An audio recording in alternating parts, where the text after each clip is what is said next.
Habitualmente nós fazemos as gravações às sextas-feiras. Por motivo de trabalho, outras tarefas, atividades, nós estamos fazendo essa gravação hoje no sábado.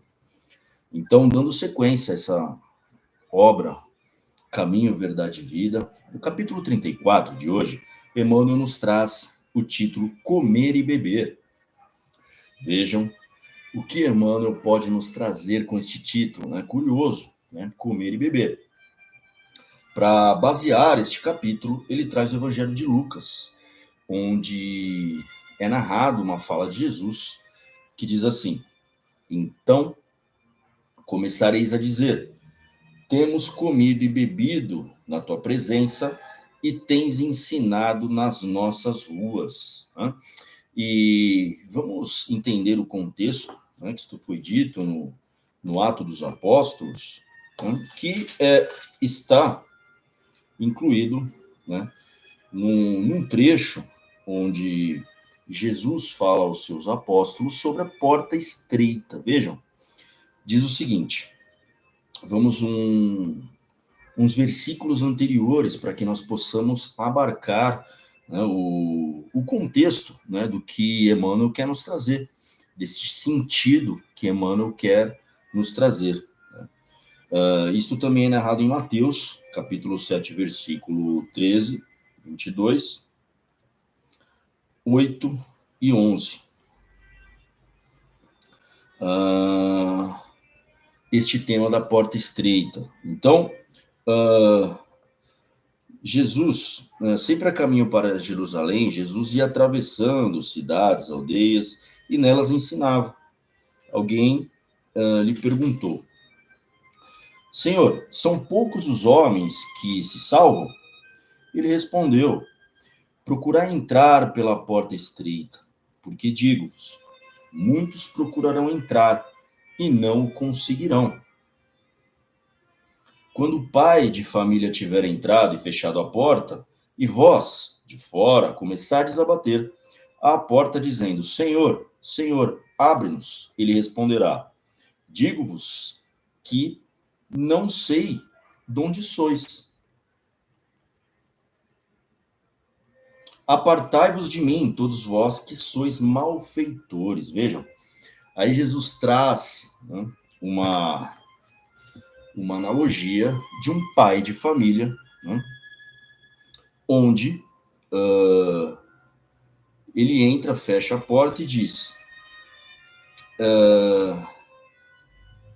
comemos e bebemos contigo. Os que querem entrar dizem, comemos e bebemos contigo, e tu ensinaste em nossas praças. Ele, porém, vos dirá, não sei de onde sois, apartai-vos de mim, todos vós que sois malfeitores. Porque nós temos vários sentidos importantes, né? Por quê? Porque comer e beber, Emmanuel usou para que nós possamos, enfim, abarcarmos uma narrativa que nos conta que, estando juntos, em algum momento, comendo e bebendo, eles se achavam dignos de entrar, porque isto denotaria uma certa proximidade, então teriam o direito de entrar. Então, o que Jesus está nos trazendo é que não, é que há uma porta fechada dizendo apartai-vos de mim. Por quê? Porque o que está no sentido desta palavra, desta passagem, é que nem sempre aqueles que estão junto, nem sempre aqueles que partilham de um alimento físico, digamos assim, partilham também dos hábitos, do âmago, do aprendizado. Então, não só Jesus está trazendo, poxa, não é porque nós comemos e bebemos juntos, que nós partilhamos o pão físico, que, de fato, nós compartilharemos também, ou que nós temos esta cumplicidade, de fato, nas atitudes, não só nas atitudes, mas sim no coração. Então, está dizendo de uma proximidade mais íntima, que, em última instância, nem seriam reconhecidos, mesmo tendo partilhado momentos ali juntos, outrora. Então, isso é muito significativo, né? E Emmanuel, ele discorre no seguinte sentido. O versículo de Lucas, o autor do livro do Atos dos Apóstolos, né? Então, por isso que Emmanuel se refere a Lucas. O versículo de Lucas, aqui anotado, refere-se ao pai de família que cerrou a porta aos filhos ingratos, ou seja, que não compartilharam, de fato, né, dos ensinamentos. O quadro reflete a situação dos religiosos. Então, por essa analogia de filhos ingratos, do pai de família, Emmanuel nos traz, então, né, o quadro que reflete a situação dos religiosos, de todos os matizes, que apenas falaram em demasia, reportando-se ao nome de Jesus. Vejam, no dia da análise minuciosa, quando a morte abre de novo a porta espiritual, eis que dirão haver comido e bebido, né, nesta analogia. Então, que compartilharam algo, né, que tem uma proximidade por algum motivo, na presença do Mestre, cujos ensinamentos conheceram e disseminaram nas ruas. Vejam, então um templo, né, muitos que frequentam templos, né, de várias matizes, aqueles não está denominando todas as ditas, né, religiões, né, cristãs, né, que compartilham da mesa, né, do corpo de Cristo, enfim, de ensinamentos, comem e bebem em nome de Jesus, né? Comer e beber apenas, aproveitaram-se dos recursos egoisticamente, ou seja, se nutriram de alguma forma de alguma coisa que está em torno do nome de Jesus, seja uma reunião, seja algo que, por algum motivo, né, seja legado a essas pessoas, ou foram legadas a essas pessoas, pelo nome de Jesus, em algum centro religioso, em alguma comunidade. E comeram e acreditaram com a fé intelectual, beberam e transmitiram o que haviam aprendido de outrem, ou seja, passaram o que havia sido transmitido por outros oradores, de repente, por outros arautos ali do Evangelho, né? Como muitas vezes papagaios ou sinos que tinem e retirem. Então, o que diz, beberam e transmitiram o que haviam aprendido de outrem, assimilar a lição na existência da própria, não lhes interessava assimilar a lição na existência própria, não lhes interessava a mente inconstante. Então vejam, aqui ele está dizendo de uma lição, né, que você propaga, porém, assimilar a lição na existência própria não era interessante. Então, o que está dizendo? Como disse a passagem, né?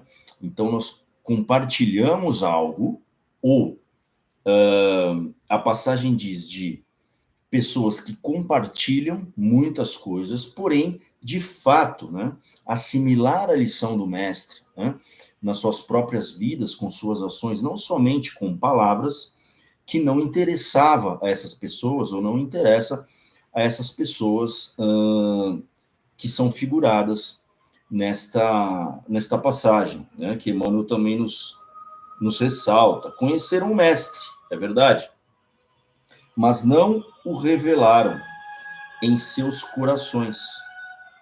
Também Jesus conhecia Deus. No entanto, não se limitou a afirmar a realidade dessas relações. Não se limitou a afirmar a realidade dessas relações. Viveu o amor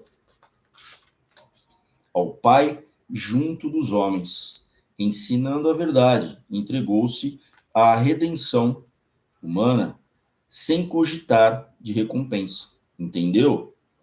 As criaturas, antes que essas o entendessem, concedeu-nos supremo favor com a sua vinda. Deu-se em holocausto para que aprendêssemos a ciência do bem. Então, ele se doou, né? Ele entendeu-nos antes de nós o entendermos, né? E até hoje nós dificilmente entendemos em completude, né, um espírito como o de Cristo, de Jesus, que encarnou aqui entre nós.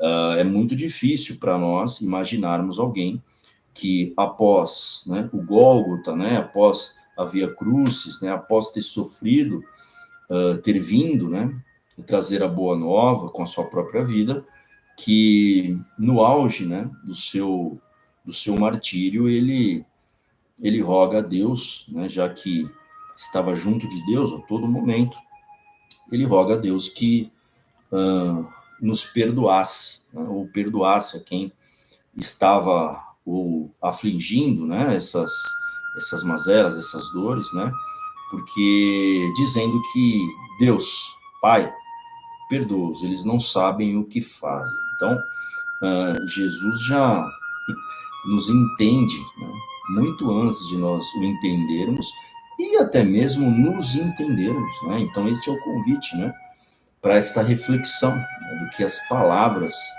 do que a boca professa e do que realmente nós aprendemos com Cristo, né, com Jesus. Não bastará crer intelectualmente em Jesus, é necessário aplicá-lo a nós próprios. Vejam, Jesus não era cristão, né? Então, o que ele veio fazer? Ele veio nos ensinar um modo, né, uma conduta, por isso é o caminho, a verdade e a vida, né? Porque ele veio nos ser como modelo, né? Como um modelo, como nos diz o livro dos Espíritos, né? Quando o Kardec pergunta, né, qual que seria o caminho, o modelo, né, a seguirmos, né? Existe um guia, um modelo, né? A resposta é de Jesus, né? Então, ele é guia, modelo, como irmão mais velho, como um caminho que nós podemos seguir, sim. Então, é este caminho, né, que Emmanuel vem nos trazer, que às vezes nós não estamos seguindo este caminho, nós estamos professando, né, caminhos, né, mas não de fato caminhando por ele, né, muitas vezes. Então, não basta entender intelectualmente, nós precisaríamos viver isto. Este é o convite, né? O homem deve cultivar a meditação no círculo dos problemas que o preocupam cada dia. Então, vejam, não é algo que muitas vezes nós nos referimos a personagens, né, das escrituras e tudo mais. Porém, o convite aqui é cultivar a meditação no círculo dos problemas que o preocupam cada dia. Ou seja, os nossos próprios, né, descaminhos ou as nossas próprias preocupações, né, é aí que nós devemos focar a nossa meditação. Como diria Santo Agostinho, né, ao findar o dia, antes de fechar os olhos, medite naquilo que foi feito, né, aquilo que foi bom, aquilo que nós podemos melhorar, e desta forma, nós podemos ir refletindo, né, colocar para fora as nossas ações, que muitas vezes no dia a dia nós não temos tempo para refletir no calor, né, e no movimento da nossa vida, no mar agitado que muitas vezes é o dia. Se nós fizermos isso num pedaço de tempo que é o dia, nós evitaremos acumularmos algumas questões que são insolúveis, mesmo nós não tendo a resposta na hora, mas meditando sobre isso. Este é o convite de Emmanuel também, mais uma vez. O homem deve cultivar a meditação no círculo dos problemas que o preocupam a cada dia. Os irracionais também comem e bebem, ou seja, não é que nós falamos sobre Jesus, não é porque nós estamos em um templo, não é porque nós estamos dividindo, né, algo sobre a palavra, que nós realmente estamos racionalmente buscando o reino de Deus dentro de nós, né? Cristo, de fato, as suas ações, né? Então, não é seguir cegamente, né? Também tem este viés. Tudo que falar em nome de Cristo, em nome de Jesus, eu vou seguir. É uma fé cega, não é uma fé raciocinada. O que sempre o Espiritismo nos traz, uma coisa que é muito válido para nós refletirmos, qualquer denominação, congregação, qualquer lugar que nós estejamos ali proferindo alguma palavra dita sagrada, é muito importante que nós tenhamos este raciocínio, né, de não seguir algo cegamente, mas observar como aquilo ressoa na nossa vida, como nós podemos perseguir aquelas atitudes, se assim acharmos válido. Então, não concordar com tudo que se diz, seja em nome de Cristo Jesus ou qualquer outra possivelmente dita divindade. Isso é muito importante que nós tenhamos, né? Se aquilo ressoou, né? As atitudes de Jesus. Jesus não fundou, a princípio, nenhuma religião. O homem fundou ou denominou como cristianismo, tá certo? Mas, de fato, o que Jesus veio trazer era a boa nova, né? A palavra de Deus, através da sua vivência, né? Com exemplos, enfim. Se nós achamos que, como no Sermão do Monte, né? Como várias passagens e parábolas, o que nós conseguirmos seguir daquilo nas nossas vidas, né? De atitudes mentais, de posturas, né? E irmos implementando isso na nossa vida, de fato, com atitudes. Aí sim nós estaremos mais perto de Jesus. Não será fechada esta porta que foi aludida aqui, como pai de família que fecha a porta aos filhos ingratos, como Jesus não dirá que não nos conhece na hora derradeira. E sim, se nós tivermos o coração próximo dele, e não somente a boca, né? A analogia da alimentação, comer e beber, também a boca no proferir, né? Entrar o alimento, mas também em proferir. Isto não quer dizer que nós estamos com o coração próximo de Cristo, de Jesus. Contudo, os filhos das nações nascem na terra para uma vida mais alta. Então, este é o caminho, né? Emmanuel encerra, assim, né, os seus dizeres, né?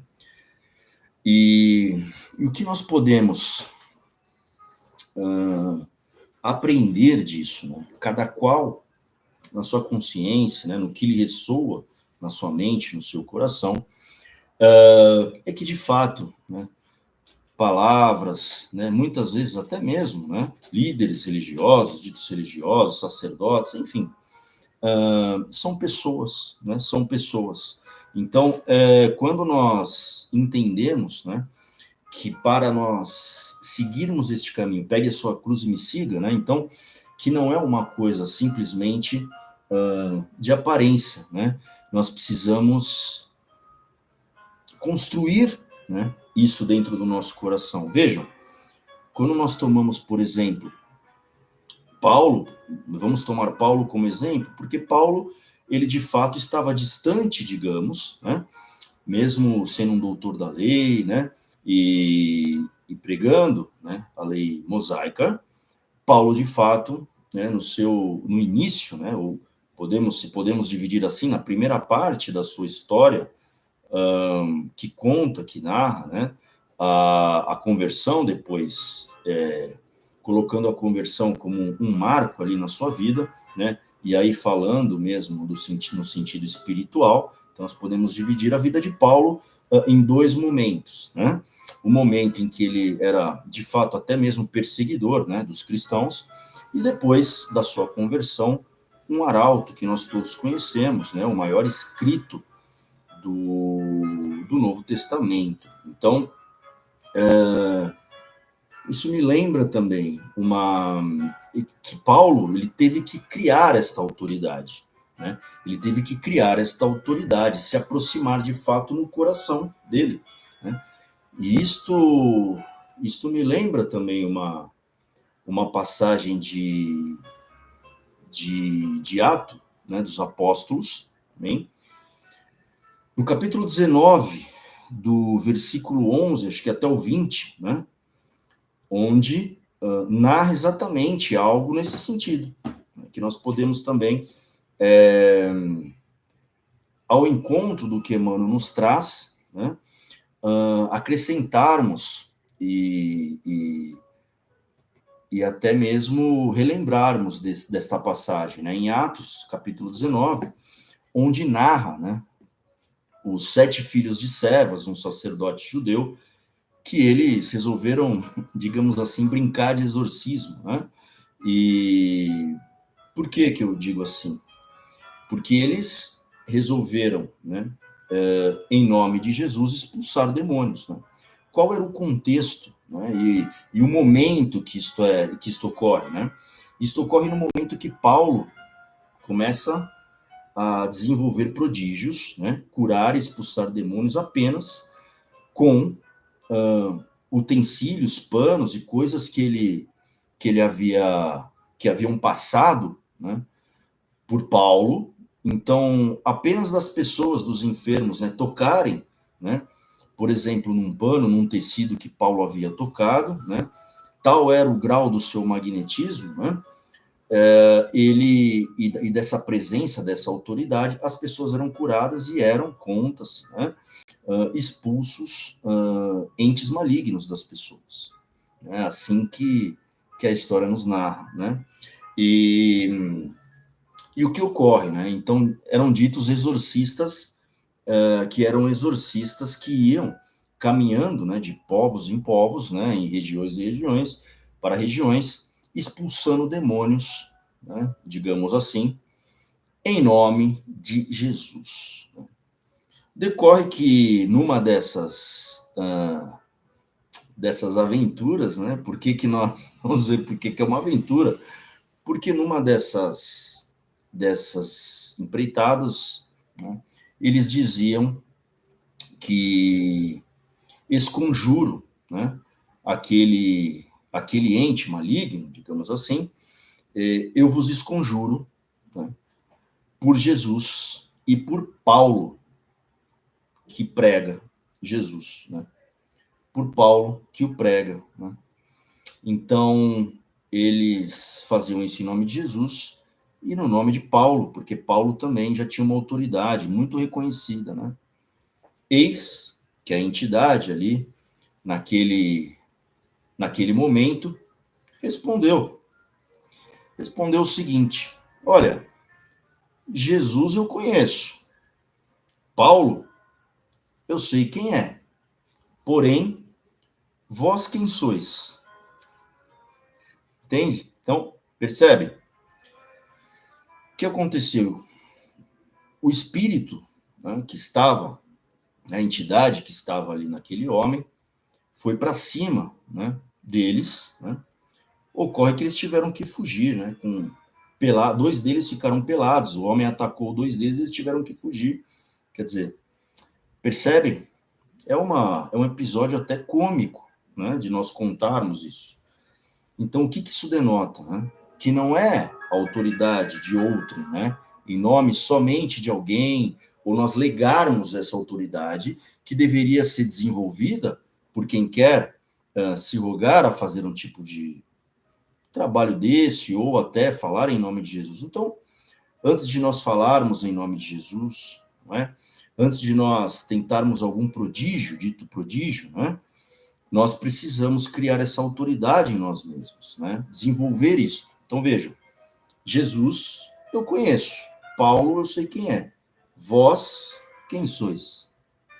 Então, quando isso ocorre, né, isso ficou conhecido entre os judeus e gregos em Éfeso, né? Ocorre que, de fato,